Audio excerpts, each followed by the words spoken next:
Hello everyone, welcome back to channel Manjuli's blog. আশা করি তোমরা ভালো আছো, আমিও ভালো আছি। তোমরা যদি আমার চ্যানেলটা আজ প্রথম দেখে দেখো তাহলে সাবস্ক্রাইব করে নাও। আর আজকে ছিল সোমবার, আর সোমবার মানেই হচ্ছে বাবার বার। আর আমার প্রত্যেক সোমবারের রুটিন হচ্ছে সকালবেলায় উঠে স্নান করে আগে পুজো করা। তো এই সোমবারই বা তার অন্যথা হয় কি করে? আমি আজকে সকালবেলায় 6টার সময় ঘুম থেকে উঠেছিলাম, মা আমাকে গরম জল করে দিয়েছিল, আমি স্নানও করে নিয়েছিলাম। তারপরেই শুরু করে দিয়েছিলাম বাবার পুজো। আর আমি প্রত্যেকটা সোমবারই বাবাকে পঞ্চামৃত দিয়ে অভিষেক করাই। বাট এর আগে 2-3টে সোমবার আমি না দই পাইনি, সেই জন্যই ভেবেছিলাম বাজার থেকে গিয়ে দইটা নিয়ে আসবো। বাট কালকে আবার দেখি যে একজন দই বিক্রি করতে এসেছিলেন, তো তার কাছ থেকেই মা কালকে দইটা নিয়ে রেখেছিল। এর আগে আমি একটা ভিডিও পোস্ট করেছিলাম সোমবারের, তো ওখানে আমি বলেছিলাম যে সামনের সোমবার আমি চেষ্টা করব বাবাকে বাজার থেকে দই নিয়ে এসে অভিষেক করানোর।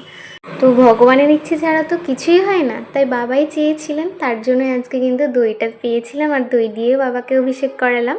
তো প্রত্যেক সোমবার যেভাবে বাবার অভিষেক করি সেভাবেই অভিষেক করিয়েছি। প্রথমেই হচ্ছে ভস্য, ঘি, মধু, দই, শর্করা, দুধ, গঙ্গার জল। আর জানো তো, প্রত্যেক সোমবার আসলে আমার আর মার এটা ভাবতে ভাবতেই দিন শেষ হয়ে যাচ্ছে যে আমরা বেলপাতা কোথায় পাবো। আর সোমবার যেহেতু বেলগাছ থেকে বেলপাতা তুলতে নেই, সেই জন্য বাবাকে বলি যে রবিবার দিন ছুতোরপাড়া থেকে গিয়ে একটা জেঠুর বাড়ি থেকে বেলপাতা নিয়ে আসবে, কিন্তু বাবা তো এনে দিতেই চায় না। আর যদিও বা এনে দেয় তাহলে সব ছেঁড়া নিয়ে আসে, যেগুলো দেওয়াই হবে না বাবার মাথায়।